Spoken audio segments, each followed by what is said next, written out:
Beans are different. Different. Our breads are different. Really? Yeah. Oh yeah. Okay, we're ready, Tony.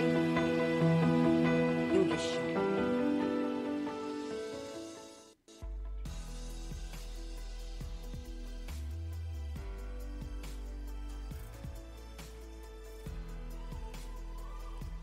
Hey, everybody. Welcome to another episode of Between the Sheets podcast here on, oh God, where are we now? Jesus, United Broadcasting Network. It's so much easier when you're in the studio. It's like, I'm your host, Gaye Ann Bruno, and we have a wonderful show tonight. We have lovely ladies. Jenny Mcnulty just popped in with her lovely green screen. We have Mara Shane, Cheryl Murphy, back again, Vicki Wagner, Cara Noble, and Durga McBroom. We have Christian and Tony working the boards. I just wanted to say you can follow me on Instagram, QTE Brat. We're on the first and third Friday of every month here on the United Broadcasting Network. After the show tonight, I will be doing watch parties all over Facebook. And later, at a later date, the show will be up on YouTube, as well as Spotify and Apple Music and all that other stuff. So we're there. Find us. And thank you so much for your support on tuning in every other Friday. Let's see. Follow us on Facebook, Between the Sheets podcast. So I'm just going to go around the room real quick before I introduce our amazing guest tonight. We have a real man on the show. Yes. I'm excited. It's a coup. You know who he is. He's amazing. I'm so honored that he joined us, and I have Durga to thank for the connection and having and secured him on the show. So let's go around the room real quick. Durga, what you been up to? I've been recording some stuff that I've been putting off. I actually started I'm on day 2 of a 3-day juice cleanse. And my sister and I have signing a deal with Cherry Red Records to distribute our album Black Floyd. And it looks like we may have new management. So I'll talk about that more once it's more secure. Awesome. Thank you. I'm going to go to Mara Shane, our birthday girl. Happy belated birthday, sweetheart. How have you been doing? You moved everything. You're in Marina Del Rey now. Yes, I am. I'm in a beautiful apartment in Marina Del Rey, and it's great. I love it. I turned 46. Woohoo! So only 4 more years till the big 5-0, and I'm loving it. I'm loving my life. Awesome. Thank you. And Cara Noble, besides eating tomato soup, what are you doing? Tomato soup from England, may I just add? Heinz tomato soup. I'm trying to get a mortgage on my house. It's been a year. It's really hard. And I'm now on my 4th go at a mortgage. Nice. Oh, no. It's ridiculous. I've got equity up my arse in this house, but they won't. Anyway, it's a nightmare. So that's been a lovely week. Don't you love the way the English say "os"? It's just it's so sexy, "os." Vicki Wagner, what have you been up to? Hey, Gan, you know me. I'm still harassing everything on Facebook. Marjorie Taylor Greene, you know, that's all up in my world right now. Can't get her out of the realm, you know what I'm saying? And so just doing that, still working on my book, still my 7 o'clock stories. It's coming along, and that's about it for me. By the way, if no one knows who Randy Rainbow is, he's amazing. Find him on Facebook and watch his video parodies. They're awesome. Yeah. Then we have Jenny Mcnulty. Hi there. Hello, everyone. Sorry, I'm a little tardy. It was, Mercury is in retrograde or something. I don't know, because my internet has been going wacky today, but I'm here. Oh, yeah. But if I suddenly freeze, don't call the hospital or anything. It's probably just the internet. But I'm here. Yay. Working on my show. So I haven't been here in a while. Looking forward to meeting Michael. I'm so excited. My mom is thrilled. She used to love you on Search for Tomorrow. And lastly, we have Cheryl Murphy. Cheryl, hey. What have you been up to? And do you have any insight from the other world to Yeah. Well, the Mercury retrograde thing, Jenny, you know, not too far off there. We're absolutely in retrograde right now. So really just hold on, and self-care is super important right now, at least for another week. How's that? And then February 20th. I thought they said February 20th. Yeah. I don't even know what that means. It's in retrograde. You know what it means? Shit's gonna hit the fan, and it's normal. So don't lose your head over it. All right. It also means that technically, like all of our technical appliances might malfunction usually, right, Cheryl? That's true. And communication too, right? Right. That's why I have a low battery on my cell phone. Well, is that I mean, is that why the vibrator's not working properly? Poor Michael. Keep running it out, Dan. You need to put that thing down. I'm taking you. You need an intervention. I am single. I do what I can. And on that note, don't get carpal tunnel. You know what? I had trigger thumb. Damn it! I'm going to physical therapy, and they think it's because I'm holding my phone the wrong way. Who knew? Wow. But in any event, it's true. Any event, I am so happy to have our guest. It's Michael Norrie. I've been promoting it. He is not only a wonderful actor, he's a philanthropist. He's smart. He's funny. He's all in one. I mean, he's done everything. He's done theater. He's done television. He's done films and God knows what else. And we'll find out more about it. Don't forget, people, you can call in. It's 323-524-2599, 323-524-2599. So with further ado, everyone, let's welcome Michael Norrie to Between the Sheets tonight. Michael, welcome. Welcome.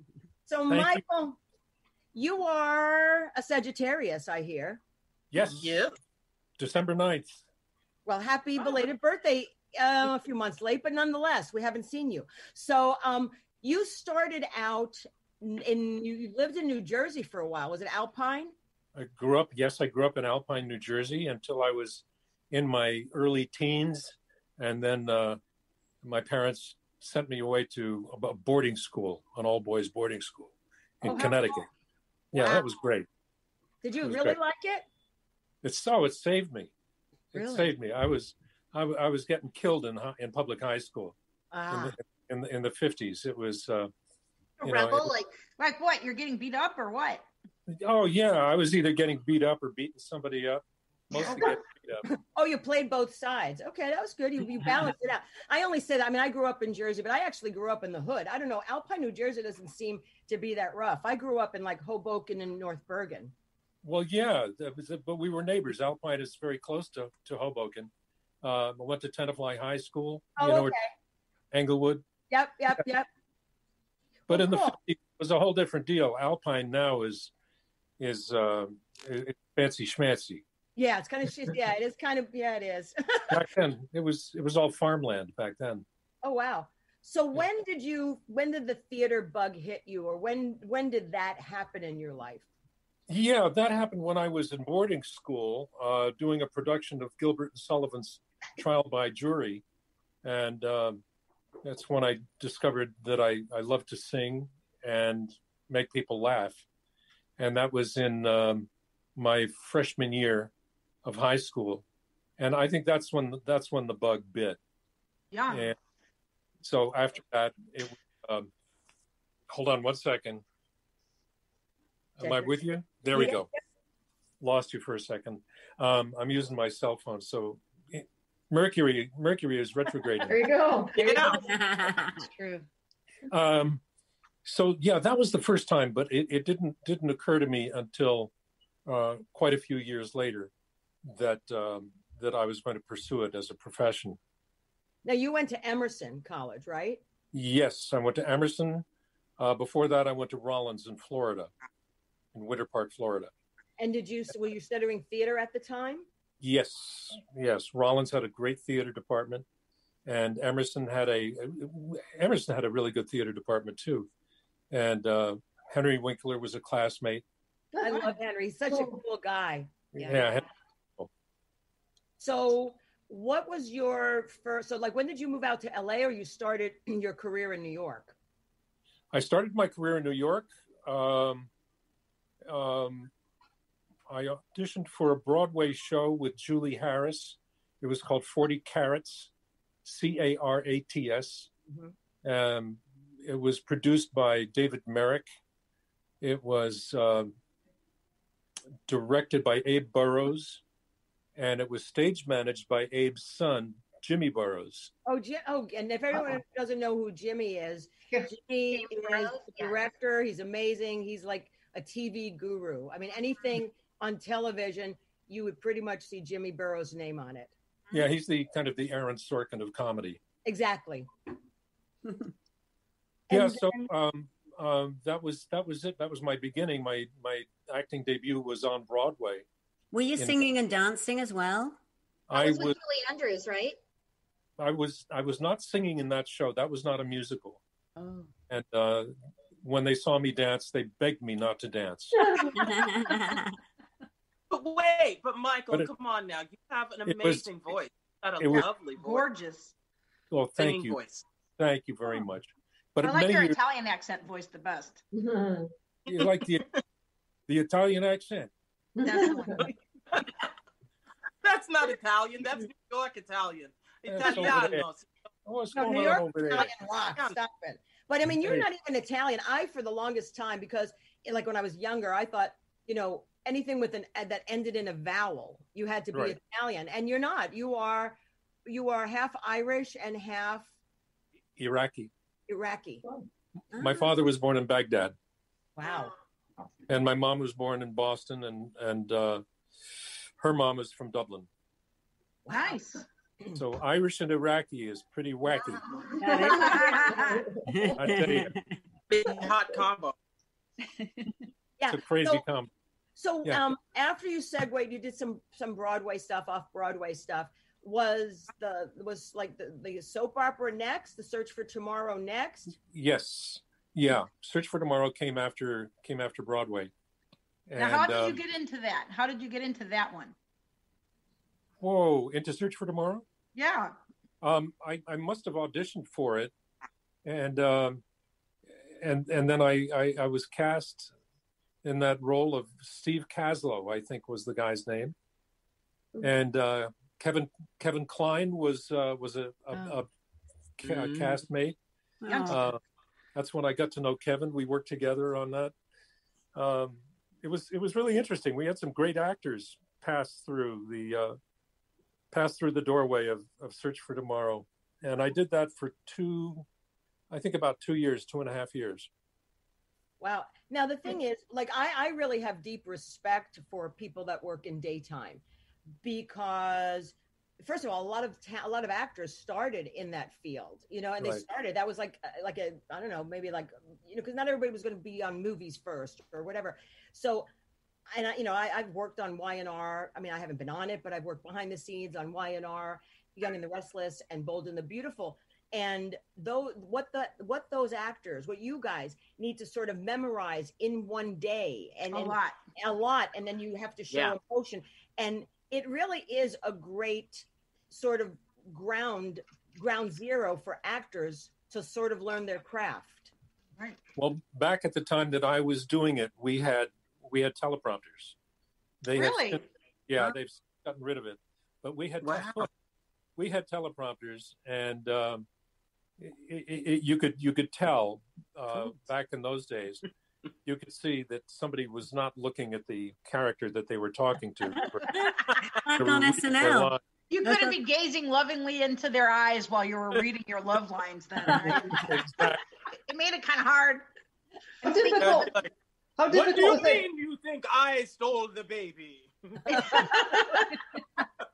How difficult was that transition for you to go from, like, really serious acting in stage and in theater and in college to not that daytime isn't serious acting, but it is such rapid fire, and it's, with the teleprompter, not really acting and reacting. Was that a big learning curve for you, or did you just sort of jump right in it, fresh as you were learning things? And yeah, I kind of jumped right into it. It's a medium that is very particular. I revisited the medium several years ago, maybe about 10 years ago. I did a period with all my children. Yeah. And rode that train to the end of the line. Of course, there were no teleprompters then. But by then, what was your storyline? What's that? What was the storyline? Oh, gosh. You were Cortland, right? Caleb, were you Adams? No, you were... Yeah, Caleb. Caleb Cortland, yeah. Caleb, yeah, that's right. It's coming back. Are you going to be on the new one? There's a new one? Yeah, Kelly Ripa and Mark and her husband, I can never pronounce his last name. They're going to do, I think it's called Pine Valley or something, but it's going to be the Santos family and the Kane family is coming back. No kidding. Mm-hmm. Wow. Can't get rid of them. Wow. It's like they have 9 lives like a cat. Exactly. Call your agent. Well, you also or not. Hey, look, I'm going to plug the network I worked for. He was also on Young and the Restless. So just saying. And Guiding Light too. Didn't you do Guiding Light? No, I don't think I might have. I don't remember. But then. Let me guess what you're going to say. No, you're not. Broadway. But try Smarty Pants. Go ahead. Okay. Michael. Go ahead. No, I thought you were going to use the F word. The F word. You know, I'm getting to the F word. The F word. The F word. Flash dance. What? The F. I'm looking at your credits and they're just phenomenal. I mean, they're phenomenal. I mean, you know, it's like Love and War was something I worked with you on. Shattered Dreams was a movie of the week that we worked together. But, you know, you were on the OC for a while. Right. I love that show. Army Wives. NCIS? Damages with, no, it's not CBS. These are just shows I like. Damages with Glenn Close. I said NCIS. Oh, NCIS. Yeah, so you've done so much work and on such quality shows.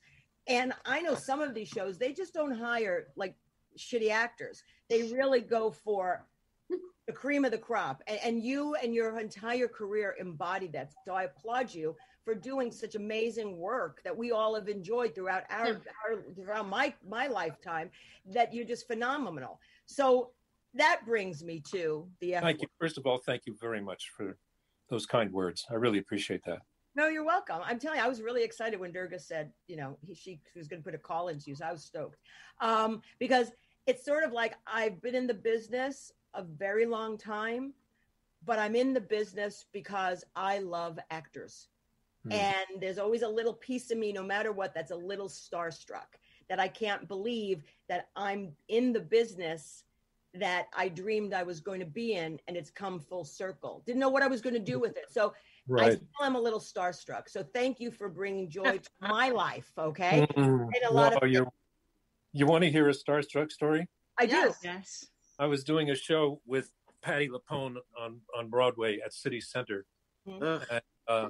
Can and Paul Newman and Joanne Woodward were in the audience. They were supporters of City Center, so I knew they were coming backstage afterwards, and I saw Paul coming up the stairs toward the dressing room, and before I knew it, his arms were around me. He was hugging me. Wow. A chance to register before I had a chance to just start wetting myself. And he knew the effect that he has on people. So he got into my space before I had a chance to get all weird. And he gave me a hug and he gave me a compliment. But I'll tell you my favorite Paul Newman story, and my story about celebrity and the impact that celebrities can have on people. It's happened to Paul Newman, and this was told to me by Robert Redford. Paul Newman was at his favorite ice cream store in Westport, Connecticut, and he had his ice cream, and he was sitting at a table by himself over in a corner, and a mom came into the store by herself, and she ordered an ice cream and paid for it, and turned around and headed toward the door and spotted Paul Newman, but kept walking and exited the store, came back in moments later, went up to the kid at the counter and said, "Excuse me, I was just here. Yes, ma'am. I know you were just here. I forgot to get my ice cream. And no, ma'am, I gave you your ice cream. You see that all I have is my handbag. I don't have an ice cream. So you must not have given me my ice cream. I said, ma'am, I know for sure I gave you your ice cream. She put in her handbag. Paul Newman said, ma'am, look in your handbag. Oh my gosh. Oh my gosh. Awesome. Oh, how adorable. That's a sweet Oh story. my It's very goodness. That's awesome. Hey, everybody, you're watching Between the Sheets here on United Broadcasting Network. We're here with our guest, Michael Norrie from, yes, the F Word Flashdance, but more recently, Yellowstone. If you want to call in, it's 323-524-2599, 323-524-2599. So now we're going to get to the F word, Michael, because I think Durga keeps talking about it. She was in it. For me, that was like one of the best movies of my coming of age in a way. And Jennifer Beals was beautiful. Still is. Still is. I've worked with her numerous times, and that woman does not age. She does not age. But how did you get that role? Obviously, did you audition? Did they call you? How did you get that role? Yes, I did audition for it. Yeah. I was up for another movie at 20th Century Fox that was going to be directed by a wonderful director named Sam Peckinpah. Oh my! It was going to be a Western, and Sam Peckinpah was one of my favorite directors, and I was very honored to have been hired by him or been offered a part in his movie. My agent suggested that I go and meet and audition for this movie called Flashdance, and I thought, what an odd, strange title for a movie. I read it and I really liked it better than I liked the Peckinpah movie. Wow. It was a sweet story, and I preferred it. So I auditioned for it. The story was that they tried to find Jennifer so that they could pair us up together and see if we were a match, if we paired well. Really? They couldn't find her. And then my agent, we were sitting in the catbird seat because we had the kind of unique and unusual, all too seldom opportunity of having to play one against the other. Yeah. And so we had to tell the Flashdance people, make a move or, shoot or get off the pot. And so they made the offer, and that's how I got to be in Flashdance. Sweet. Now the interesting part is that when it first came out, it was lukewarm. Wasn't it for the industry? It was lukewarm reviews, right, Michael? And then all of a sudden, I think that's being very kind. I think the reviews they were terrible. It was pretty bad reviews. Yeah. I was trying to be politically correct. No, we're way past that. The reviews were terrible. It was a critical bomb. Meanwhile, people were going to see it again and again, and it was just making a ton of money for everybody involved, except the stars of the show. Of course, always. Now, what was your favorite moment on the set? Do you have any fun stories or any memorable things that happened?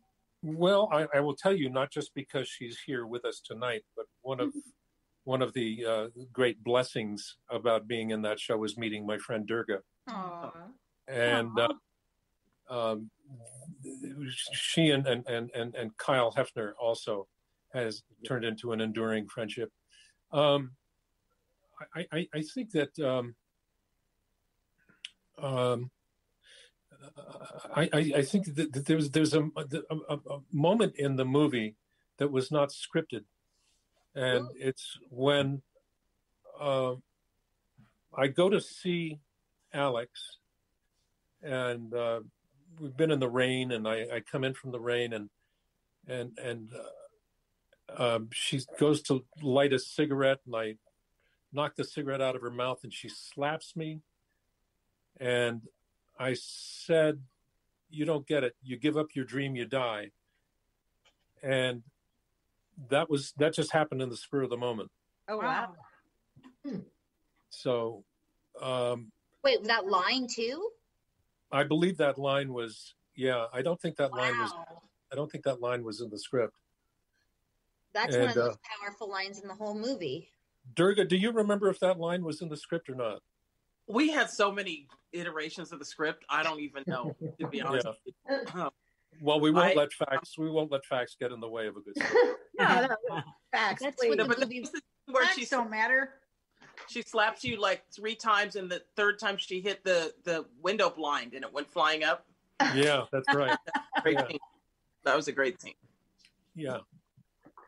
So did you ever get to work with Sam Peckinpah again? I never did. Unfortunately, he died. Oh. Yeah. So you guys do flash dance reunions every once in a while, or was it just once? Or We've had a couple. Durga, we've had a couple of reunions.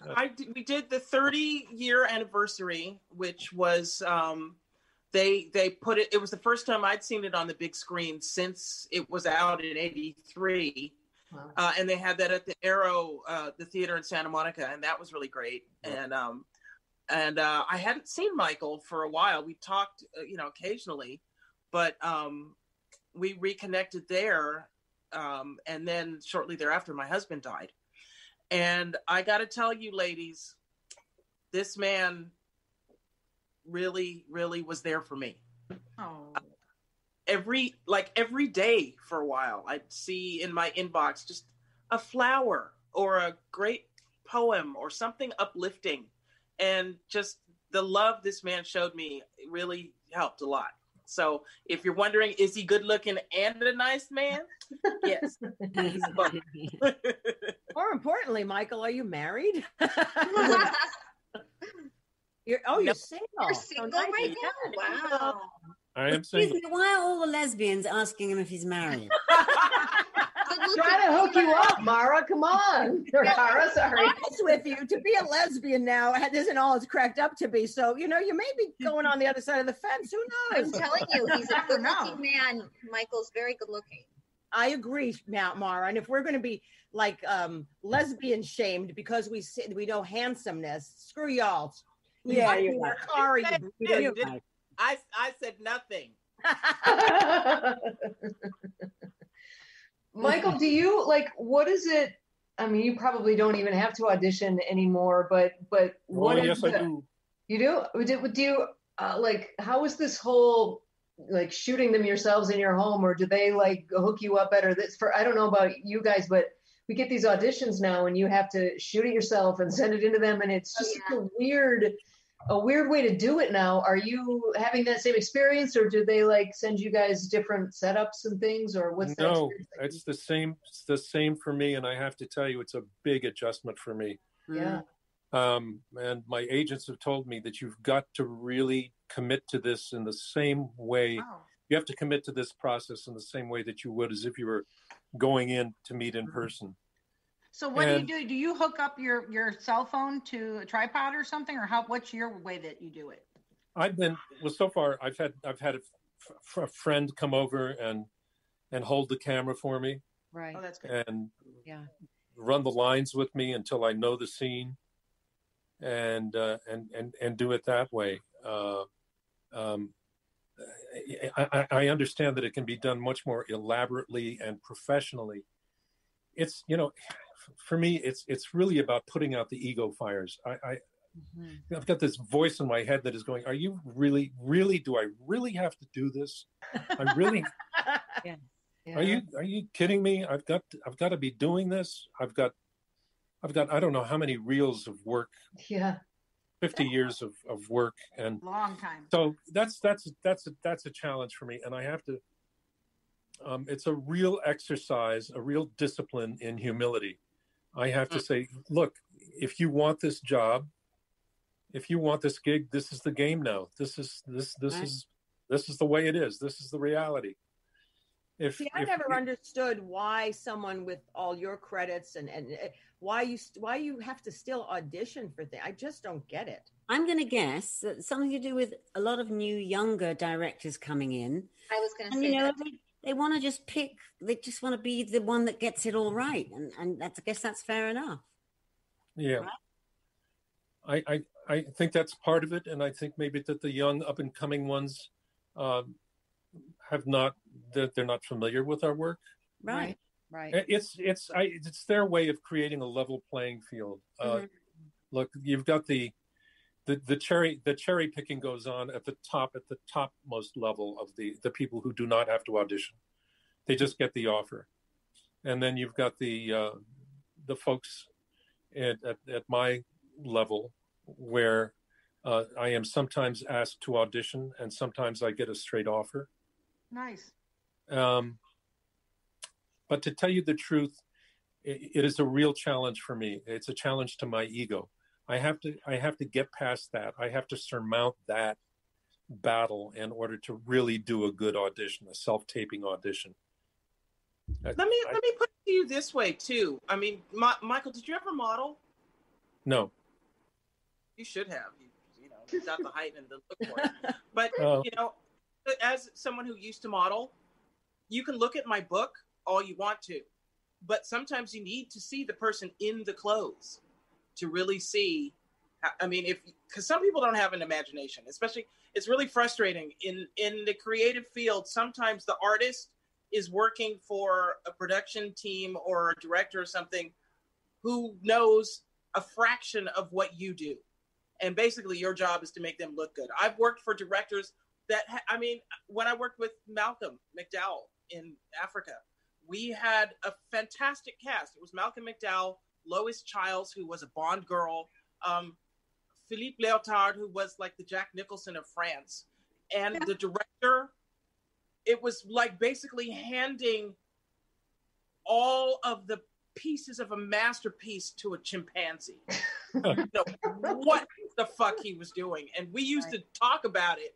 We were like, can you believe the directorial choices he's making? And he's got this amazing talent pool at his disposal. But you shut up and you do your job and you try to make them look good. And sometimes in the process of auditioning for things, they don't have the imagination that you might have, especially after having a career for 40 or 50 years. You have the ability to just effortlessly put yourself into a situation or imagine a situation, and they don't necessarily have that. So you got to show them. Look, in a business that's creative, it's a business. We're in a creative, well, most of us are in a creative business, and the people calling the shots are the non-creatives. That has always fascinated me. It's like, okay, all right. But if you let the creatives do it, the projects would be 17 years long and we'd get 3 movies a year put out. Maybe also, Michael, with you doing those audition tapes, maybe you're giving them ideas. Maybe you're helping build their imagination, to see, you're helping to expand their mind. So in some way, I don't know that'll make them feel any better or not. True. I don't know if it's making you feel better, but usually when you guys get a script, it's sort of like a breakdown, white male, whatever, blah blah blah, right. And there really isn't anything except words on a page. So they really rely on the actor they choose to make it come to life. And if that actor brings their experience and their emotion and their passion, and sometimes it's different than what is written on the page, but there's so much more depth depending on who the actor is or actress. Right. Michael, I have a question. Okay. Did you prefer to work in television and film, or did you prefer to work like on Broadway with Julie Andrews and the Victor Victoria type of thing? Like, what's your preference? Yeah, stage. Really? Is it the direct feedback from the audience, or what is it? Yeah, especially in musicals and singing, because I love to sing, and being on stage really lights me up like nothing else. I think because it's scary, because it's live, scary. because you can forget your lines, which I have countless times, Do you just And, sing through it like different words? You just make up a few words, or what do you do? well, you vamp, baby, you vamp. Yeah. Little scatting. yeah, you got a little backup something or other that you pull up. I remember one time in Victor Victoria, I was doing a scene with Julie Andrews and Tony Roberts, and we were in the scene, and somebody went up and forgot a line, and I was convinced that it was one of the two of them, and and we got off stage, and I said very sarcastically to both of them, "Whoops." and Julie said, "Whoops, indeed, darling. Yes." and told me my line, and I said, "Oh my God, it was my line." I was so into my arrogant character. Because you played the king in that one, right? Yes. Yeah. So you're like, don't talk down to me. You're supposed to be my subject. Exactly. The king doesn't forget lines. That's correct. Never. So, Michael, And even Off with your head.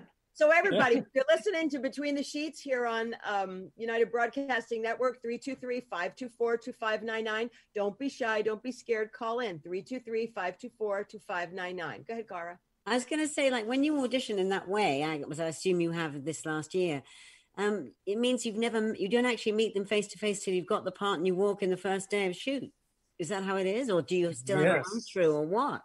Yes. Well, generally, Cara, what happens is that there is a process. I think if you self-tape and then you're hired for the job, and then you'll have a meeting with the director and the producers. You don't just start shooting. Okay. You You get got to go callbacks. And Yeah. stuff. Yeah. So Michael, during COVID, you've worked, correct? Yes. You've gone to set, you've been on planes. How is the set different? I mean, from pre-COVID? Yeah, the difference is that using this wonderful show Yellowstone with Kevin Costner, which we have been shooting for the last year, requires being tested prior to getting on the plane to fly to Montana, being tested once you land Really? on location, going into a 4-day quarantine, Wow. and then getting tested again on the day that you show up to go for work. Wow. And then you are COVID tested literally every other day. Thorough. Good. That show Thorough. looks great to be on in Montana out there. I mean, it looks gorgeous. Gorgeous. Now, Mike, Well, what they did, get that? they had to adjust. They had to make adjustments in the shooting. They did a lot of exterior shots. They really cut way back on the interior shots so that we could be outside and be spatially distancing. That's interesting. That was smart. Wow. A friend of mine. And- Oops, sorry. Very strict. I'm sorry to interrupt. But very, very strict about wearing masks up until the moment that you're saying your lines. Mm-hmm. Because I mean, I work in production and I get tested 3-4 times a week because I'm on different sets. Right. And it's really interesting. And then there's the red zone, the blue zone, the yellow zone, and everyone's in zones and you can't cross contaminate. It really is like interesting. It's just like, and then, and when I produce my photo shoots, that's my own little production. And I'm going through that right now. And I've got to have my red zones and I've got to make sure plexi is up between this and that. And 6 feet, it's just crazy, but it keeps us working. So I say, I'll do whatever I have to do to keep us working. Right. Exactly. I'm teaching an acting class live on Sundays in Santa Monica. And we have to it's required that there's this plexiglass between the students who are performing and the audience. Really? Wow. Now everybody is spaced appropriately apart. We're observing protocol, taking temperatures as we come in and so on. But this very, very distracting piece of plastic between the performers and the audience Oh no.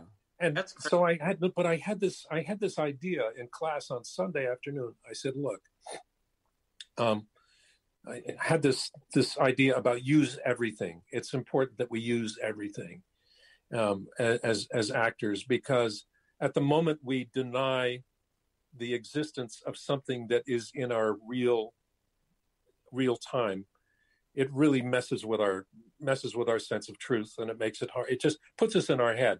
So I said, look, we've got this. We have to deal with this piece of plastic that's between us. Let's use it. Let's imagine that you're in prison and you're getting a visit from the person you're talking to, that you're doing a monologue. Touch the plastic. Make it a real part of your reality, instead of trying to pretend that it's not there. That's a good idea. And it was amazing what happened. It really enlivened the students. That's amazing. And it helped to get rid of that piece of shit plastic that was so annoying. Well, and it is a barrier. I mean, it is a barrier. I mean, we all, in acting and theater, there is that fourth wall, but it's fake. To have a real wall there is just, it really stops the creative process. It really can. It can impede and inhibit the creative process. And absolutely, it can. That's why I like the idea of incorporating it in some way. And that is why you are an acting teacher, because you've done this. It makes sense to you. You think out of the box, and you think for your students how to improve, their craft. So that I applaud you for even thinking about that and having it work. So that's really smart, really smart. Well, thanks. Thank you. Yeah, it worked. Has the audience ever said anything about it at all? I'm curious. Has the audience what? Has the audience said anything about it, or they're just accepting that this is our reality now, that we have to have a plexiglass wall in between us and our performers now? No, are you talking about in my class? Yeah. In my class, we just accept it as part of the reality. And then what about the people who are watching it? There aren't people that are watching. It's a class. It's just an acting class. Oh, so there's no audience. I thought you said that there was an audience. No. It's just a class. Okay. Yeah. So, Michael, you are now on a Paramount show. It's called Yellowstone. You're part Viacom bought CBS. CBS Viacom owns Paramount, so we're all in the family. How did you get Yellowstone? How did that come about? I was given a piece of material to audition for my favorite casting director, John Papsidaris. And I auditioned for it, and I got called back, and I was offered the part. Oh, wonderful. Great. How do you like playing that character? I'm the only guy who's not wearing cowboy boots and riding a horse. Yeah, because you play. Is that good or bad, though? Are you having desire for that, or what? Yeah, I have horse envy. Yeah. Cowboy envy. I have cowboy envy. I want to be one of those guys who's got Giddy all up. of those great lines. I have to say, working with Kelly Riley is no burden to bear. She is just an absolute joy to work with. Oh. Most of my scenes are with Kelly. You know of Kelly because she's a fellow Brit. Right. And you play Banker Bob. Banker Bob, yeah, Bob Schwartz. Bob Schwartz, yeah. Bob Schwartz. So how much of what they sort of described the character to be that you changed to adapt? Like, what was your creative input on making who Banker Bob is now? I think I just say the lines. It's so wonderfully written, really, by Taylor Sheridan. Nice. There's very little room for improvement, and there's a wonderful story about George S. Kaufman. This is going back to the 50s, and he was directing a play, and there was a notice, a letter from him on the board backstage that said there will be a full company rehearsal on Saturday morning to remove all of the improvements. You said you auditioned for the part for Yellowstone, and then they got it. When you auditioned, did you think you'd done it? Did you think you'd gotten it? Did you think I really nailed this? And how are you in general with judging your audition performances? That's a great question. I am so neurotic. And I torture myself. I do. I prepare very, very hard for auditions. And I do my best when I learn the lines. Yeah. And when I just know it like I know my name, then I feel free. I've got the freedom to play, to be playful, and I've got my colors. If I'm fishing for lines in my head, if I'm trying to, if I'm thinking about the lines, I'm in trouble. That's not the case for everybody. Not the case for everybody. Some people will hold the lines in their hands and refer to them and read them, and they're great. They're brilliant at that. For me, I need to learn them. But to answer your question, there are times that I've felt that I killed it, that I nailed it, and I never heard anything from them, which really hurts. Yeah. That's hard. I don't know how we do this. I really don't. Either. It's It's the nature of business. It's the nature of the beast. But that's one of the things also, like as supportive as Michael was of me when I was widowed, now I'm always telling him, will you stop being so goddamn hard on yourself? You're amazing. I'm like, yes. He actually did me the great honor of asking me to be a guest teacher in his class a couple of times. Nice. Yep. Nice. But we'll talk about different performances or whatever, and he'll be like, well, I don't know if I'm any good. And I'm like, look, you stop that bullshit. Because he's a master. Watching him teach, it's so effortless, and the insights that he comes up with to give the students is just fabulous. It's really great. What do you think your best skill as a teacher is? Like if you can give us a tip, what would be a great tip? Or is it just how you see people and what they're doing, and you just kind of work on an individual basis? And what do you think your teaching strengths are? Yeah, thank you for that question. It's a good one. Thank you. I've always wanted to be doing an interview and have somebody ask a question and say, that's a really dumb question. There's still an hour to go, so we'll get there. You have a lot of time. Because everybody, they always say, that's a great question. Yeah, right. I take my cue from the students. The bottom line is to be real and to be simple. And if I were to, the name of my class is The Joy of Acting. In parentheses, pardon me? Very nice. That's a good term for it. Yeah, you should be joyful. I mean, sometimes when I've been in acting classes before, and the people were not full of joy. They were angry, or they were sad, or they were, totally fearful. So you're right. It's joyful. It should be joyful. It should be. If it's not, it's too hard. It's just too hard. So I try to encourage the students to stop acting, just to not act, to breathe, and it all comes back to the breath. Just breathing. I try to encourage them to see me as a human being, and not as a celebrity. Yes, not as a celebrity. No, yeah. You want them to connect with you, for what you're trying to impart on them, not for, oh, look at me, I'm this guru, Years ago, I was in an acting class, and the acting teacher, he was kind of a nobody, but he had a few small parts here and there, and he thought he was a somebody, and he was an alcoholic, because when he came, he would smell of alcohol, and he was so hard on everybody. So when you said the joy of acting, that class just flashed into my head, and I thought, I hated that acting class so much. Like I just regret. There was no joy, no joy in it. I did not want to go to the class at all, because there was this madman who thought he was this, wonderful, A-list celebrity teaching this class, and that we were all these peons, and everybody in the class walked on eggshells. Wow. Egos. Well, Vicky, here's the thing about acting. Acting is authentic. And if you're drunk, you're not present.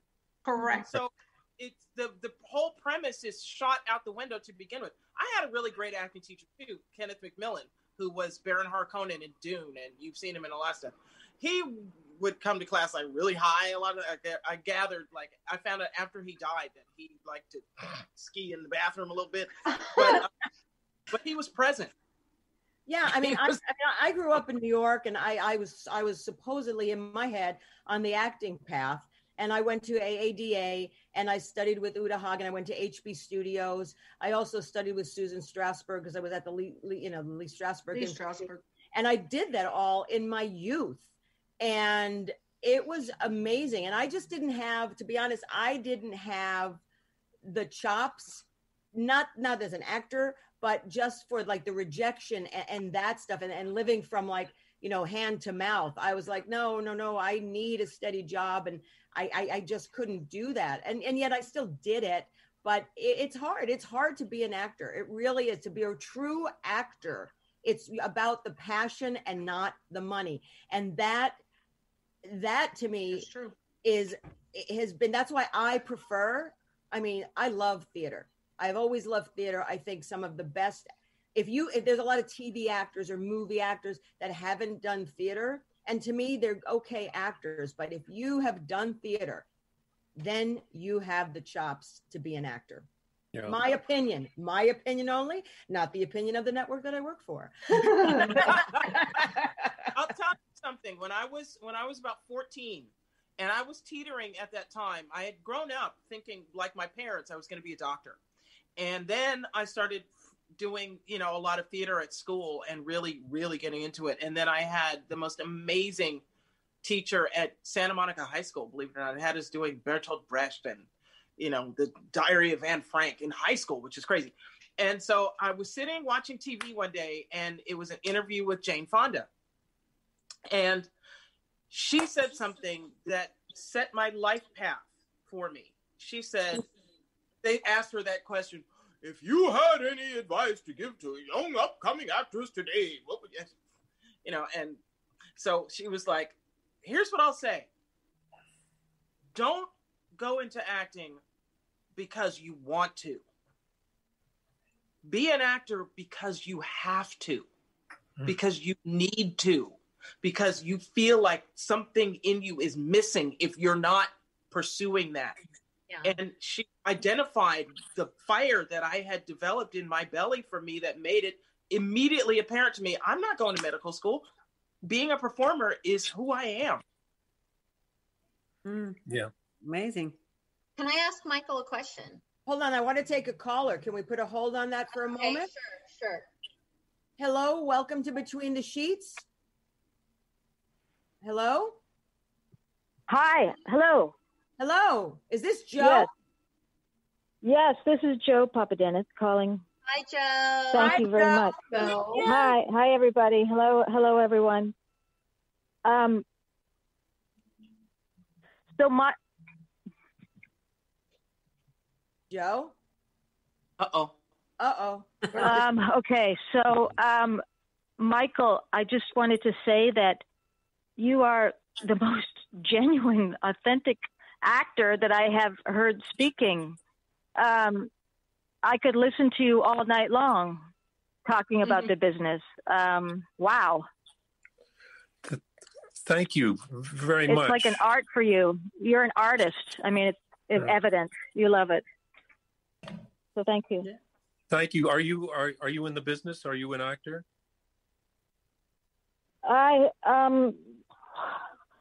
Not exactly. Not exactly. I'm a dancer. I'm a dancer and a photographer and do films. So I really appreciate art. So yes. There's an amazing ballroom, isn't it? Ballroom and what's the kind of dance you do, Joe? Cha-cha-cha. Joe actually won. Joe, you won the gay dance Olympics or something, right? I just fucked that up. What did you win? You won this. That's okay. It's fine. But it's definitely nothing like, I mean, like I said, Michael, it's just such a pleasure to hear you speak, because you know, I watch talk shows on TV or, you know, listen, and there's just always this certain facade or something. There's something there. There's something between us, right? Between the audience and the actor. And you just kind of, boom, you're just there. I love it. I'm just like, wow, great. I think what you're appreciating is the lack of performance. Yes. Yes. It's authentic and real. It. As long as your ex-girlfriend doesn't say that.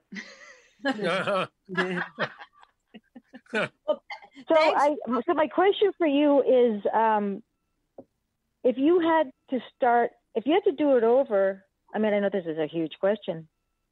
What would you do differently, if anything? That's a real stupid question.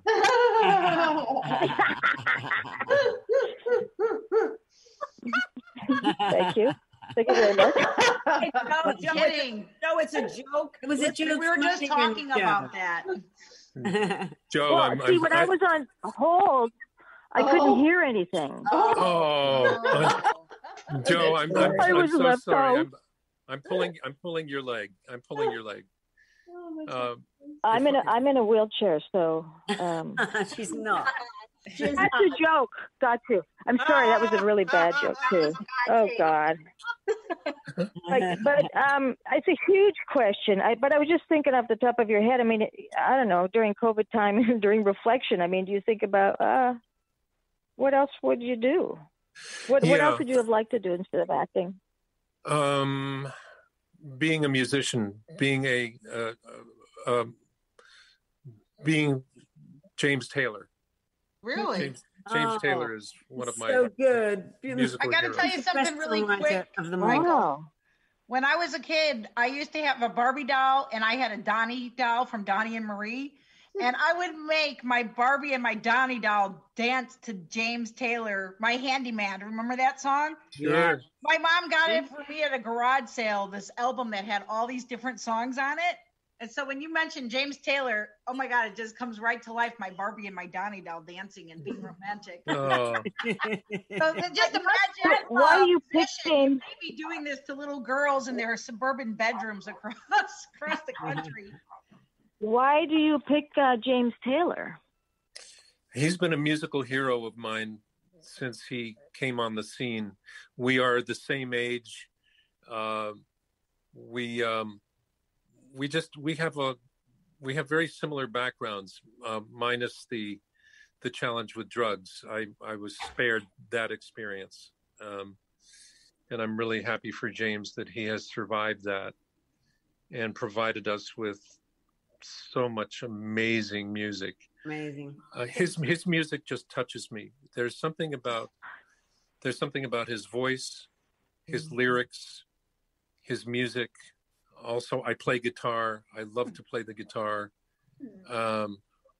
There's something about James that makes. Go ahead. I was just going to say, would you say? I mean, because the way you speak, really, Gaye Ann knows me. I don't do this. I don't go on like this. He doesn't gush. He's not a gusher. I'm not a gusher, but when you speak, there's like a little soul. There's some kind of a soulfulness there somewhere that kind of comes out. Maybe James, I'm not really that familiar with James Taylor, but maybe I don't know, does he have the same kind of thing going on? Joe, yes. You're old enough to know who the hell James Taylor is, please. I'm 12. She doesn't know? Come on, 12. You got to know Handyman. His lyrics are so beautiful. I don't really, he wasn't, one of, in my... Well, she is Canadian, so, you know. I mean, wait a minute. The Voice just had James Taylor on last year as their musical prodigy guest, like their super celebrity guest. Not this past season, but the season prior to that on The Voice. Really? They had James Taylor on, and I'm going to tell you. Yeah, I do know who James Taylor is. I'm just not that much of an aficionado on his voice. But I'm thinking that's I don't know. Well, there's a thing about James. There's something about there. He is soulful, and there's something about him that makes me feel safe. Yeah. And that is that's what I look for. That's pretty much, I think, as human beings, what we look for in everything that we do. Just keep your phone with you. Yeah, I think, I mean, and that's another thing. I mean, it's being safe. You know, like if we're going to go a little bit to the other side, a little psychological, a little spiritual, I think fear is what holds a lot of people back and holds back people from their full potential, no matter what. And I think with you, Michael, and you know, I think as an actor with you and other great actors is you put that fear aside and you just go with your intuition, you go with your instinct, you just don't act. It embodies you. It's like spirituality. It's just something that's just, as Joe said, I think at one point, so soulful, so raw, so authentic. You drop your guard, and that is a wonderful actor. That is a wonderful musician. You know, when someone hits the stage, you know, all these little pop princesses and pop princes, they go up there and you don't feel them. I go to a concert or I see them at the Grammys. I don't feel any emotion, any. But then you put on you have a concert with like a James Taylor or a Carole King, or I mean, and there are newer ones. I love Annie Lennox. Annie Lennox to me is a goddess. You know, you put that type of talent and they perform. You feel it. You feel it. Even when there's a good actor, same thing when there's a good actor. When you're watching them on screen or you're watching them on stage, you can feel. I had fourth row to J-Lo a few months ago, and I'll tell you what, I felt it. Yeah, that's hilarious. Yeah. Well, let me just tell you, J-Lo. Wait. I gotta interject something here. For those of you who have not seen Yellowstone, the woman Kelly that he was talking about that he works with, that woman has the chops of anybody from Meryl Streep to Glenn Close. She gets so raw on this show. Her performance is phenomenal, and I highly recommend it. I mean, I agree with you, but I have to say, and I don't know what it is, because I am addicted to English TV, British. Really? Yeah. The authenticity of the English or the Australians or, you know, European actors. I mean, like I remember, now I'm going back a really long time. She's been dead for years, but there was an Italian actress named Anna Magnani. Yep. Yeah. And she could barely speak English, but it didn't matter. She was on that screen, and there's a difference. You had Anna Magnani, Sophia Loren, and then you had Gina Lollobrigida. I'm Italian, so you know I'm going to compare my people. Gina Lollobrigida was not a very good actress. She was eye candy. Sophia Loren. Actresses are. Yeah, Sophia Loren was a good actress, but Anna Magnani was a great actress in my book. And if no one's ever seen, what was it, The Rose Tattoo? And I think she played Sophia Loren's mother. Was that it? Yes. Yeah, I think it was. You're out of my age range with these here. I'm being honest. Well, it doesn't matter. I'm younger. I'm a little older than you, but you know, I've always been obsessed with movies and TV and classics. And I can go back to the 1930s and tell you shit. And I was born in 1963 because that is my passion. And, you know, and that is the difference. It's the raw, it's the authenticity. It's putting yourself in the balls to put yourself out there. Look at Who's Afraid of May Virginia I ask Woolf. another question? Yeah. May I ask another question? Yes, Joe. Okay, thanks. Michael, are you doing any theater around town anywhere? I mean, I know it can't be like indoors, but I'd love to see you in theater. You could take his acting class. You just arrived. Yeah. You've got it there, you know? Are you in Los Angeles? Yeah, I'm in Santa Monica. Oh, well, my class is in Santa Monica on Main Street, and you're invited. Very nice. Say what? Hey. Joe, you just won a prize, Joe. Seriously? Everyone. Are you serious? You will get a prize Yes. if you listen to us. And he's Oh already my God, I'd love to. I'd love to come and listen. I'd love to. You know Okay, what? so you ready? Do you have a pen and paper? I do. You can tell me, Michael. Joe's a good Okay. friend. Okay. Joe, Oh, yeah, all you go have ahead. to do is remember the Edgemar Theater, the Edgemar Center for Performing Arts. It's on Main Street next to Earth Cafe. You know where Earth Cafe is on Main Street? Yep. I'll find it. Okay, it's called the Edgemar Center for Performing Arts, and it's Sunday afternoon, 2:30 to 5:30. And you be my guest. Wow. Okay. Very nice. Wow, Joe. Wow. Wow. Thank you so much. Oh my God, how generous. Wow. Okay, I'd love to. Not this Thank you. Sunday because of the Super Bowl, but starting next Sunday. Okay. All right. Well, Sounds thank good. you, Joe. Appreciate you calling in, Thank Joe. you so much. Yeah, and who are you rooting And thank for, you Michael? for taking the time to talk to me. Bye, honey. Bye-bye, Thank you. love. Bye, Bye. Joe. Yeah, who are you rooting for on the Super Bowl? Speaking of Super Bowl, who's your team this year? Kansas City. All Yes. right, the Chiefs, huh? Yeah. I love Patrick Mahomes. I love the quarterback Right. and the team. I think that's just great. And I love Tom Brady too. I just want to see him I want to see a great game, and I think it's going to be an amazing game. Yeah, I agree. Nice. There's a dolphin that has made predictions, and Oh, yeah, it's on I a saw that. winning streak, and the dolphin picked the Kansas City. Really? Yeah. Wow. Fantastic. You notice how I'm completely quiet. I know nothing about sports, could care Me neither. less. I'm changing. It's like, can we move this conversation on? Because I'm bored. Mara, remember that line, Mara? What? Oh, yes, I remember that line, and I'm right there with you, Gaye Ann. I hate sports. Yeah, I don't know. I'll root for them too. But I have a last question. I would like to. Last year, I was supposed to be doing a jazz album, and of course, COVID hit, and that got pushed to this year. And so now we're looking to get the financing done. And Michael has graciously agreed to do a duet with me. Oh, And Wow. I Oh. on C'est Si Bon. You guys know that song? Yes, I did. C'est Si Yeah. Bon. Do a little bit of it right now. Yes. How about a little taste? You can't. He's sit got next to to him. learn the word. I don't know if he knows all the words yet, but I don't even know all the words. But I think it's going to be a really fun duet. Oh, Well, you don't even need to know the words, Durga and Michael. Just act like you have a French accent. No one's going to pay attention. Yeah, just Oh, you can't sing like that. I'm I have kidding, the words right in silly. front of me. I'm so kidding. You know me. Hey, Michael, I have a question. Have you directed? I mean, have you done any major any directing in your career? No, I have not. Not Is it yet. something so would you like to sort of dabble in that? Yes. Well, yes, at the risk of sounding like a dilettante, dabble. Yeah. Dabble, yeah. Yeah. I really would enjoy directing. Yes, I would.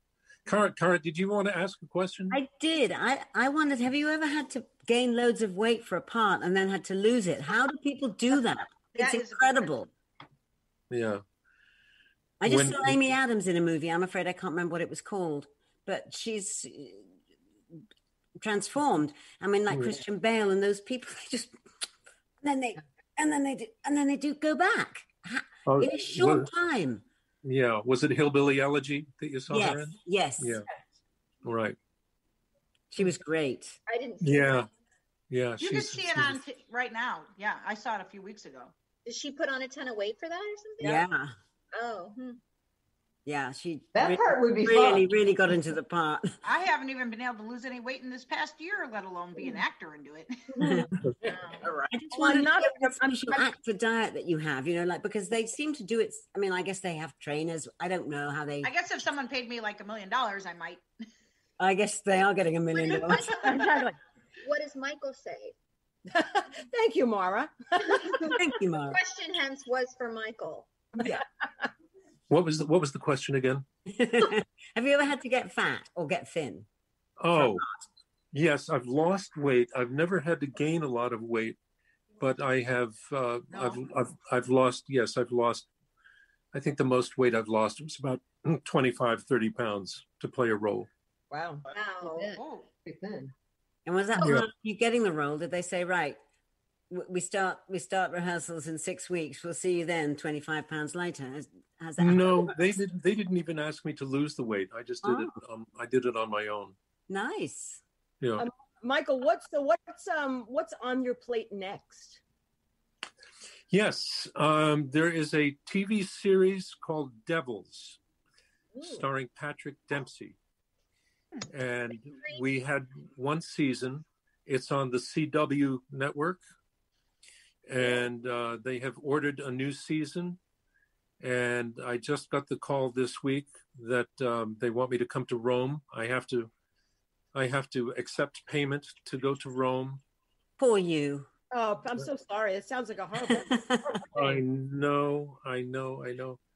And I am playing the, what am I playing? The global CEO, a guy who manipulates the world currency. He's a devil. He's a bad guy. Bad guy. What role has brought you the most, aside from Devils and Yellowstone, which are still paying the bills, excluding them, what roles have brought you the most joy? The most joy? I thought you were going to say the most income. That was going to be my follow-up question. Which would probably be Flashdance. That would be the most income. Really? The most joy was, besides Victor Victoria with Julie Andrews, which was a year and a half of joy every single day, 8 shows a week. Let's see. I know. Playing Emile Debec in South Pacific. Oh, really? In the national tour of South Pacific right after 9/11.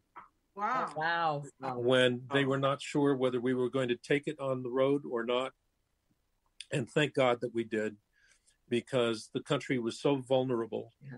And we took it on the road. And at the end of every curtain call, we sang God Bless America with the audience. And we raised money for the victims of 9/11. Wow. And the poignance of South Pacific, as you know, is about a time in America's history when America was at war with Japan and Germany. And it was the only time that America, until 9/11, that America was attacked. Pearl Harbor and then 9/11 was the first time that America was attacked on its own territory. So it made doing the show very poignant and emotional. So I think that was probably, that was poignant and powerful. Victor Victoria was sheer joyful. And there have been others, I'm sure, but those are the ones that stand out. And Michael, on your downtime, or are you still an ambassador and working with, or having some ties to the National Multiple Sclerosis Society? Yes, that's a mouthful, isn't it? It certainly is.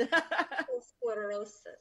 Yes, I have a family member who has MS, and so I do whatever I can, showing up and whatever I can do to support the MS Society. And besides acting and being an ambassador for MS, and what do you do for fun? I mean, I know you do, that's your passion, so theater and acting, but what do you do outside of that? In a time of non-COVID? Yes. I hang out with my friends. I love to just hang out and have coffee and have lunch and have dinner. I love to travel. I love Europe. I want to go home. Right, I know, sweetheart. I know. I miss London terribly, and I've got my PG tips here to keep me company. But traveling. Hey, I will say that Michael gave me my first opportunity to really get what's the word? Not bombarded, but kind of ambushed by the paparazzi, because he took me to dinner, in West Hollywood, and we came out of the restaurant, and they were like, shh, shh, shh, and I was like, whoa. I saw that photo. It was in front of Craig's. Yes, it was in front of I Craig. saw it in front of Craig's. Yes, it is. I saw it on the internet. I never saw it. Oh, Fabulous. that's so funny. When was that, Durga? That was a couple of months ago. It was March. No, it was March. more than that. March or May of 2020. No, Yeah. it had to be March, or it either was March before COVID, or it was May when they opened up for open air dining. No. It was before open air dining. It was before COVID, so it was like a year ago. In the good old days, you mean? Yeah. Yeah. I wanted to interject one other thing here, just because I like to keep people's awareness about this. Michael, you said that Pearl Harbor was the first time America had ever been attacked, and that's true. That was the first time we were attacked by another country. Right. The Tulsa race riots was the first time that planes bombed a U.S. city, and it was Americans bombing other Americans. It was white people that were angry that Tulsa and the area in Tulsa, Greenwood, had become this up and coming, thriving Black Wall Street, as they called it. And it was the first time there was an attack on American soil from planes, an American town. And it was white Americans bombing Black Americans. It's the whole thing that they showed at the beginning of that great Regina King show that was on Lovecraft County? No. No, that's a different one. American Watchmen. Oh, They showed it, and it was amazing to me that so many people were like, "I never knew this actually happened." Well, yeah, I did. It was in the 20s. Wow. I did not know that either. Thank you for telling me that. Neither. Yeah. Were you ever, Michael, did you ever have an interest with writing? Did you ever do any writing? I have not. Oh, I have not. I'm very undisciplined in that area. Okay, back to I'm curious about when you were talking about the roles that gave you the most joy. I'm wondering if you ever went through a role that really messed you up. Or maybe it was hard for you. Yes. There was a movie. It was a television movie with what's her name? I think we mentioned it earlier. Where I played. It was called Shattered Dreams, and I was playing John Fetters, who was the head of the exchange. The Securities Exchange Commission. Oh. And it's a story about a man who battered and beat his wife mercilessly. It's a true story. Huh. And that was really, really difficult. When we had to shoot the scenes where she was visibly pregnant, and I had to punch her. And the she that he's talking about, because it was a CBS week that I worked on, was Lindsay Wagner, the Bionic Woman. Really? Right. Wow. I mean, can you just leave that scene after, leave that and just chill out at home? Or is that something that sticks with you while you're going, after it's over and you're going about your day? No, I went back to my trailer and cried. Oh my God. Yeah, that's profound. And you had to be a little scared punching the Bionic Woman. I mean, if she really got mad, she would kick your shit. It didn't really happen. Complete with sound effects. Yeah, right. Yeah. I hear Michael coming. So, Michael, you live in Los Angeles. I mean, do you have a place in New York on the East Coast, or you're mostly California? You're mostly West Coast? No, I'm just here. Here. California? In California, yeah. Still a New Yorker. Hey, do you have kids? You have two kids. The 2 kids you have? I have 2 grown daughters, and I have 3 grandsons. Oh, how lovely. Are they in the acting world as well? My daughter loves acting. One of my daughters loves acting. My other daughter is a teacher. She teaches in the Waldorf school, and she teaches grades kindergarten through 5. What does she teach? How to make a salad? Yeah. Is she teaching in class, Michael? Is she doing it remotely? What kind of challenges? That's got to be so hard for teachers. Or is she there in class? Yeah, she's in class in Maui. She's in Maui, so They have a Waldorf in Maui. Yeah. You know. Yeah. And last year she was teaching at the Green School in Bali. Oh, wow. Cool. Bad. Making salads. by the seaside. Right. This is I would be remiss and it would be incomplete if I did not mention meditation and what an important part of my life that has been for the past 50 years. Wow. And I would just like to introduce you to my teacher. His name is Prem, P-R-E-M, which means love. And he taught me how to meditate about 50 years ago.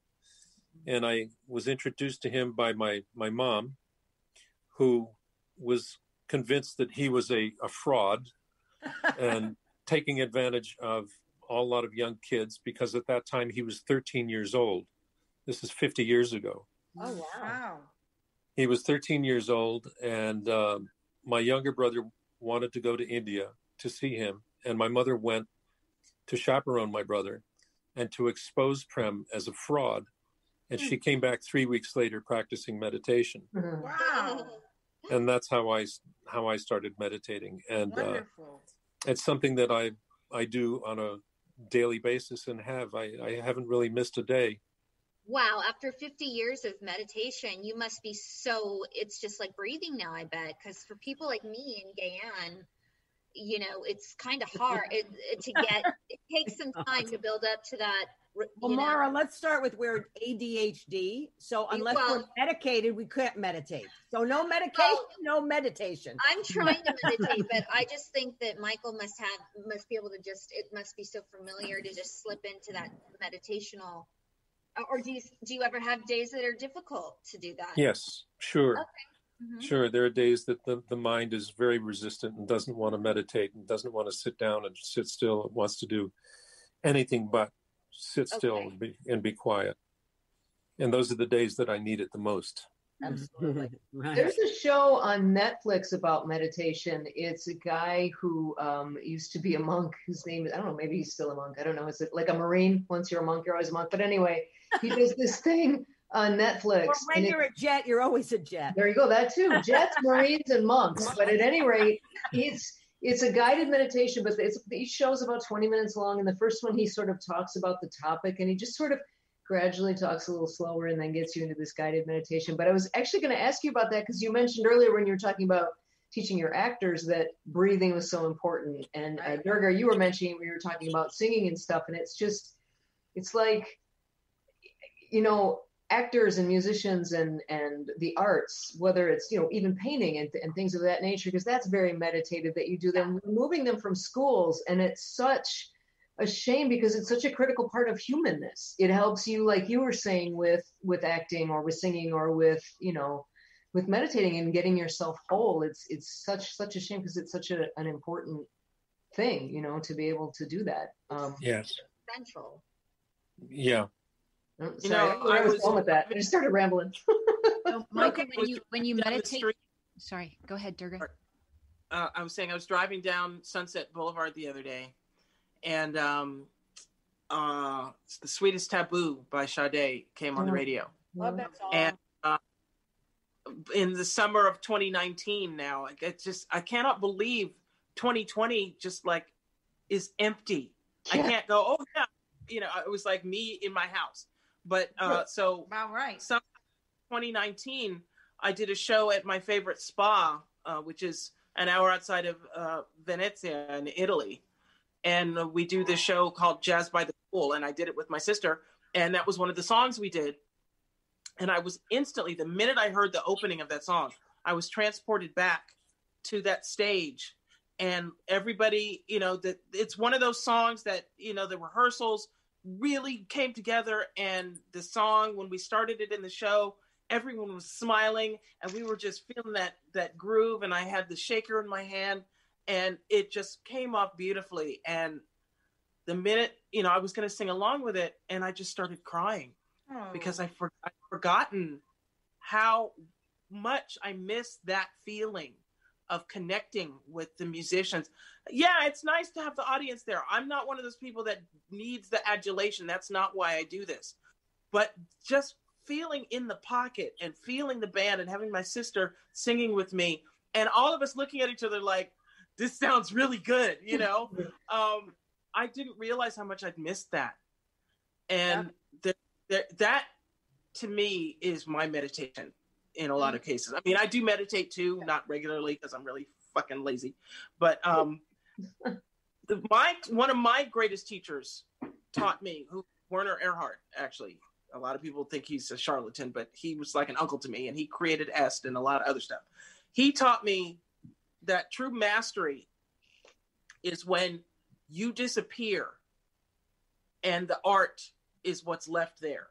Yes. And that was one of those moments where I disappeared and all that was there was the song. It was like coming through me. I was like a conduit. And it was just, that moment is locked in my soul. Exactly. And I really was like in mourning. I was sobbing driving down the freeway because I didn't remember how much I missed that. I think we all miss it. Cheryl, you were going to say something. I just wanted to ask Michael about his meditation. Are you meditating as Durga was with music, or is it a mantra that you're saying, or in the quietness, the stillness? Mm-hmm. There is no mantra with this meditation. There are 4 techniques, 4 very old techniques that are written about. It's not a secret. But my goal is to spend 15 minutes on each technique. Wow. And I find that an hour passes very quickly. It seems like a real challenge in the beginning because our mind is so resistant to being still. It's nature. It's being true to itself. Mm-hmm. The mind is always got to be doing something. It's either projecting into the future, reflecting on the past. The only place that the mind does not know how to hang out is in the present moment. Hard. Mm.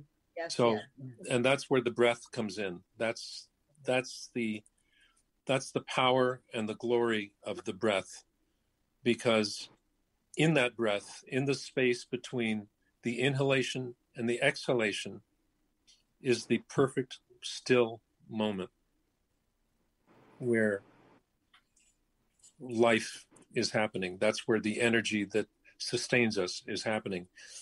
And the mind, which is like a tuning fork, if you take 2 tuning forks, one tuning fork is still, and the other tuning fork, you strike it and it's vibrating. The still tuning fork will start to vibrate at the same frequency as the one that's in motion. So in the same way, when we focus our attention on something that is perfectly vibrating, it starts to vibrate at that same frequency. Does that make sense? Yeah, absolutely. Okay. Michael, someone asked, is there a name to the technique that you practice?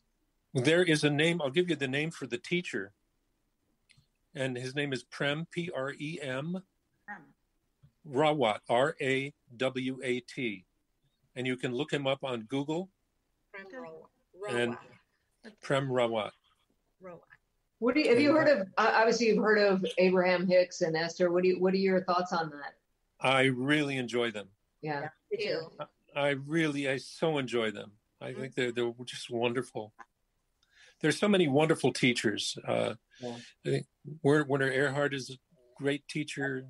Who's the Disposio guy? Joe Dispenza? Joe Dispenza. I love Dr. Joe. My sister loves them. Love Dr. Joe. Mm. Well, Michael, this all just totally makes sense now that this is why you are so grounded. You know, it's because you have a practice and it's a perfect practice. And my favorite word for breath is prana. It's the Sanskrit word for, I just love that word. I don't know why, but it is true. And Mara's right. At least Mara and I have talked about it, to getting the mind to just stop and just really be present. If people could be present more often, and it takes work. You know, when people go, I'm present, you're really not present. So I think, you know, whatever the technique is, and I'm certainly going to look this up because I can't meditate. I've tried, but I have a difficult time being present and still. And I'm 57, so I better get it right soon. But you know, it's just for me. I want to thank you for being on tonight's show. See, it's an hour and a half has passed so quickly. Thank you for being on our show. I'm completely honored to find out a whole other side of you besides the actor as a person, and letting us into your life tonight, and not being on, and just being so genuine and raw and open and honest and authentic. I want to say thank you. I want to really say thank you. And it has been our pleasure. So everyone, I just want to say thank you for watching us tonight. Thank you, Michael, Norrie. I mean, you know, look, as far as I'm concerned, I don't care if you're a guy, you can come on anytime and be part of the show, because you have added to my life tonight with your insight, the ladies' lives, and every viewer out there and listener. So thank you. You are so kind and just so amazing. So thank you so much. For showing up. Thank you. Told you. I know, Durga's been talking about you for a long time. So everyone, thank you for watching Between the Sheets here on the United Broadcasting Network, or UBN Go. Follow me on Instagram, QTEBrat. Please like our Facebook page, Between the Sheets podcast. All the shows and tonight's show will be up on the YouTube channel sometime this weekend. And the audio portion will be on every single aggregator that's out there. Again, thank you for supporting us. Thank you for being part of the crowd, part of the team. I still don't understand why you guys don't call in. I mean, you're all like, not calling in. We don't buy. We want to hear what you have to say. So thank you guys for constantly being there. Always, you know, love. Everything is all about love. And I know that sounds like a cliche, but seriously, if you have an open heart, you'll have an open mind, and that will help you be present, be kind, always be compassionate, and always come from a place of love. I'm like choking up because I'm going to cry, but I might as well do that too, because I'm so fucking emotional. Good for you. Medicinal purposes. Cries are very good. Medicinal purposes. Breathe. Prana. So thank you guys. Thank you, Michael. We look forward to seeing the rest of whatever else you're coming. You're always welcome to come back. Everybody, Yellowstone. And what's the other name of the show? Devils. Come watch that on CW. Thank you again, Michael. Where can people find you, Michael? Do you have a Facebook page? Do you have an Instagram account? I have an Instagram account and I have Facebook. Thank you. I have both. And may I say thank you to you and thank you to each one of you for making me feel so welcome and so appreciated. Thank you so much. A treat. And please invite me back. You don't even need an invitation. Can Durga give me your phone number after we're done? Yes, absolutely. Okay, cool. She can give each one of you my phone number. Oh, you're so sweet. I want a first night ticket when you go back on Broadway. What's that? Yeah. First night ticket when you go back on Broadway. I want to be there, baby. I want you to be there. You know what he wants to do? If anybody's listening who wants to put up a great production, put Michael in a production of Zorba the Greek. Oh, yeah. I saw Anthony Quinn in it on Broadway. What's his name? Anthony Quinn? Yes. Yeah. I saw him on Broadway. And then we went to Regine's. There was a club in New York called Regine's. And I was just a kid then. We all went to Regine's and we were all partying. And I got to dance with Anthony Quinn. He wasn't that handsy, but it was fun. It was fun. Will you excuse me? I have to sign off. I have to take a call. Thank you, Michael. Thank you. Right. Thank you so much. Thank you. Michael. Bye, Michael. Bye. Everybody, again, thank you for watching Between the Sheets here on UBN Go. Durga, where can people find you?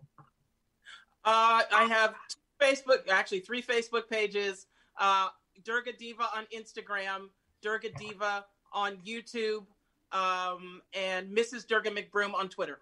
Thank you. Cara, where can people find you? In any restaurant outside in LA, I'll be there. And Vicky, where can people find you, darling? Definitely on Facebook, and I'm also Vicky Wagner on Twitter. And Jenny Mcnulty, what's going on with you? I will be standing behind Kara with a mask going, put this fucking on, or you can find me at Jenny Mcnulty, Jenny Mcnulty fan. Mara Shane, what's going on with you? Where can people find you? People can find me on Facebook as Mara Shane, and actually they can also find me on marashaneart.com and Instagram Mara_Shane. Thank you, Mara. And Cheryl, what's going on with you, and where can people find you? Guys, my website is mediumcheryl.com, and I'm working on a fundraiser. You can come see my online fundraiser event February 10th, where we're raising money for Angel Project Food. Just to let you know, a Los Angeles-based wonderful organization. And then also my Facebook and Instagram is at Medium Cheryl. So check out my events page too. You'll find out what I'm up to. Awesome. Everyone, again, thank you, Christian and Tony, before Christian, and running the boards tonight for us for a seamless show. QTE Brett is my Instagram account. Follow the Facebook page, Between the Sheets Podcast. First and third Friday of every month. We'll be here in 2 weeks. As of right now, there won't be a guest, but I'm trying to put together a sort of reunion theme. If it doesn't work, then there may be a guest. But I'm trying to, it'll be fun. I've got my juices, my creative juices flowing. So thank you again, everyone. We love you. We appreciate you. And as always, namaste. Have a great weekend and have a fun Super Bowl and be safe. Good night. Time for you, Christian.